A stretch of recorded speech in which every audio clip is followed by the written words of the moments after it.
اپنے خیالات کا اظہار کریں.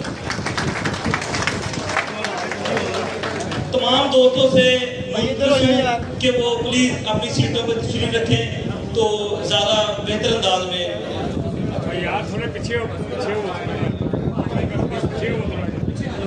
بسم اللہ الرحمن الرحیم.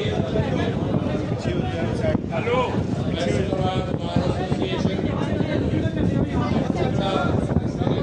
ساتھی اور صدر فیصل آباد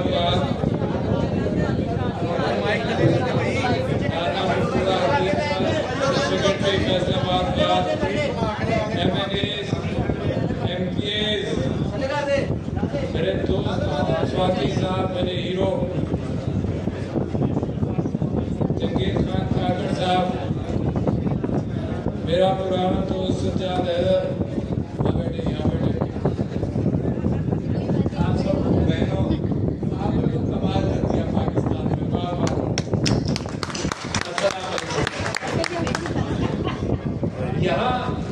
اور سارے باز کے اندر اور سارے پاکستان کے اندر ایک بہت بڑی جدوجہد چل رہی ہے جو جب سے انسان نے سوسائٹی بنائی جب سے وہ جدوجہد ہے. انسان کی اپنی تاریخ اینتھروپولوجیکلی تو 1 لاکھ سال 2 لاکھ سال کی لگتی ہے مگر لکھی ہوئی تاریخ تو 5-6 ہزار سال سے زیادہ پرانی ہے.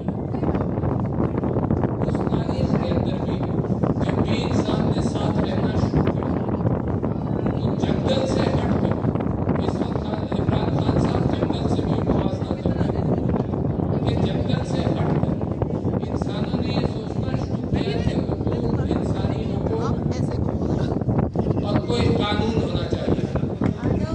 اور اسلام کا پیغام تو 1,72,000 پیغمبروں کے ذریعے اللہ تعالیٰ بھیجتا رہا. اور پتہ بھی نہیں کون کون کیا پیغمبر تھے, اتنی بڑی لمبی کہانی ہے. مگر ایران کے اندر سائرس دی گریٹ اس نے قانون کے حساب سے کچھ لکھا. 3 عناصر ہیں جس کی بنیاد پر قوم بنتی ہے. جب اس نے اس چیز کا پرچار کر لیا عمران خان کی طرح معاشرے میں تو اس وقت کے حکمرانوں نے آج کے حکمرانوں کی طرح کہا کہ سرکار تم ہمارے نوجوانوں کو گمراہ کر رہے ہو.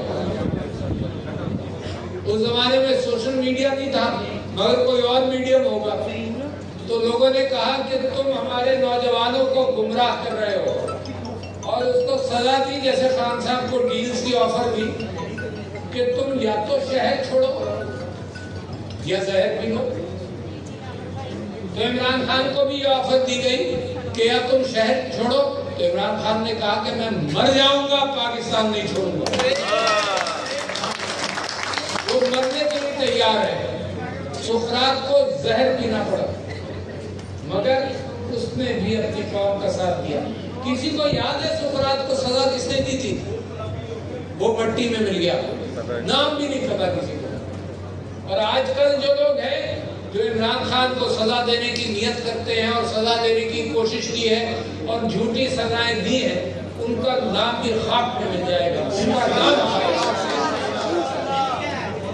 تو میں آپ سے کہنا چاہتا ہوں کہ سقراط کے بعد اچھا میں تو میرے بھائیوں آپ وکیل ہیں قانون کی کتابیں پڑھتے ہیں, میں ایک عام آدمی ہوں قانون کی کتابیں تو نہیں پڑھتا مگر آپ جیسے لوگوں نے مجھے منتخب کر کے جیسے یہاں بھائیوں کو منتخب کر کے مقننہ میں بھیجا, قانون بنانے کے لیے بھیجا. اس مقننہ میں بھی میرے دوستوں آپ یہ سوچو کہ مجھ جیسا عام آدمی کیا سوچتا ہے. میرا انسپریشن قانون کا کہاں سے آتا ہے؟ تو میرا انسپریشن قانون کا آتا ہے اللہ کی کتاب سے. اللہ کی کتاب سے اور جو آپ نے پہلی صورت یہاں تلاوت کی علم نشرح لک صدرک کہ اللہ تعالیٰ فرماتا ہے کہ اے نبی کو کہتا ہے کہ کیا ہم نے تمہارا سینہ نہیں کھولا علم کے لیے. پھر میرے نبی صلی اللہ علیہ وسلم پریشان اللہ فرماتا ہے کہ میں نے تمہارے کمر پر سے وہ بوجھ نہیں ہٹایا جو تمہاری کمر جھکا رہا تھا. اور پھر اللہ فرماتا ہے وَرَفَعْنَا لَكَ ذِكْرَكَ ہم نے تیرا چرچا کر دیا تھا. اور آج تک دنیا کے اندر میرے نبی صلی اللہ علیہ وسلم کا چرچا ہے. تو میں بھی یہ سمجھتا ہوں کہ میری قوم پر بھی بوجھ ہے، ہماری کمر جھکانے کی کوشش کر رہے ہیں لوگ، مگر میرے اللہ کا جو پیغام ہے کہ وہی یہ بوجھ ہٹائے گا۔ اور رفعنا لک ذکرک، اور آپ کا نام میرے نبی کے نام کے نیچے کہیں نہ کہیں چھوٹوں کے اندر ان لوگوں کا نام آئے گا جنہوں نے قربانیاں دی ہیں اس راستے کے لیے۔ تو میں آپ سے یہ کہنا چاہتا ہوں کہ پھر اس کے بعد میں کیا کرتا ہوں۔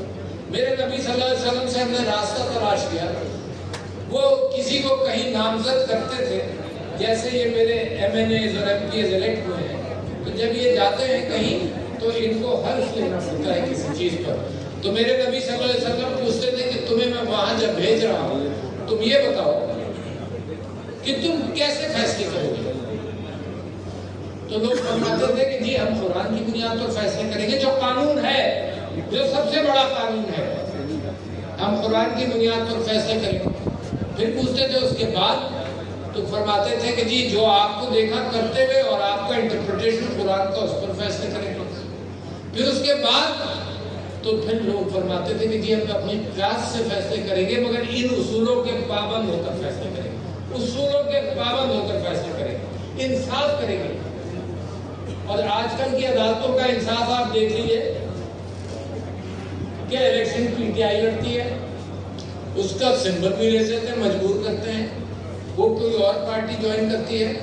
پھر جو عورتوں کی نشستیں ہیں وہ عجیب فیصلہ کہ نہ تمہاری ہے نہ تمہاری ہے، اے بھائی تم آ جاؤ تمہیں دے دیتے ہیں۔ یہ کوئی فیصلہ ہے یار؟ دنیا کی تاریخ میں اس طرح سے جائے گا کہ نہ تمہارا تم کلیمنٹ ہو نہ تم کلیمنٹ ہو، دو مائیں ایک بچے کو بھی کلیم کر لیں تو وہ کہیں گے نہیں تم نے کلیم کیا، ایک عورت ہے خاتون، تم آؤ تمہیں دیتے ہیں۔ شرم آنی چاہیے ایسے فیصلوں پر۔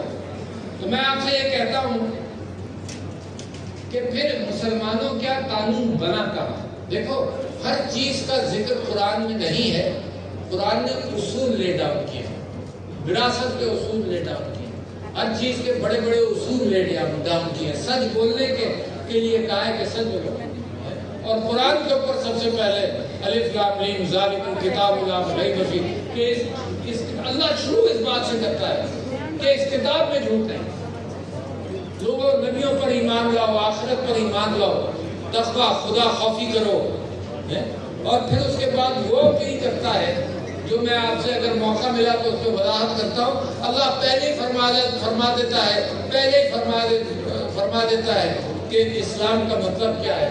وہ کہتا ہے مال و دولت کا ذکر بھی نہیں کرتا، وہ کہتا ہے مما رزقناہم ينفقون، کہ جو تمہیں رزق دیا ہے وہ شیئر کرو۔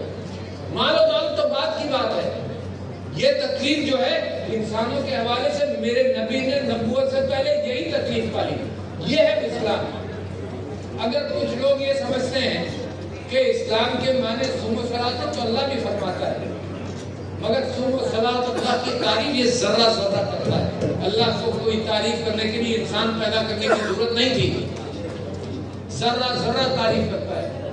تو یہ جو قرآن، یہ تعلیمات آئی، یہ صرف اس لیے آئی کہ میں اچھا سلوک کروں، آپ کے ساتھ اچھا سلوک کروں، ماؤں بہنوں کے ساتھ، رشتہ داروں میں، وراثت میں، دوستوں کے ساتھ، اپنے ملک کے ساتھ۔ یور ہول، آپ کا سارا مذہب اس کے اندر پنہا ہے۔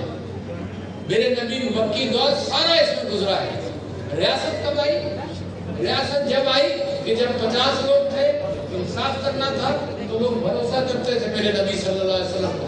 یہ میں وہ آپ کو انسپریشن بتا رہا ہوں جو عمران خان نے پالی، پاکستان تحریک انصاف نے پالی، جو میں نے پالی اور آپ پالتے ہیں۔ ان کو الفاظ کے اندر میں ڈھالنا چاہتا ہوں تاکہ ہمارے پیر مضبوط ہیں اور مضبوط ہوتے چلے جائیں۔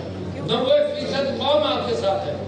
یہ جو لوٹ مار کا طبقہ ہے، یہ جو ایلیٹ کیپچر ہے، یہ آپ کی مخالفت کرتا ہے۔ عمران خان جب 2011 میں کہتا تھا جب ایک سیٹ بھی نہیں تھی کہ یہ سب لوگ ہمارے خلاف اکٹھا ہو جائیں گے، کسی کو یقین نہیں آتا تھا، مگر آج تماشا دیکھ لیا۔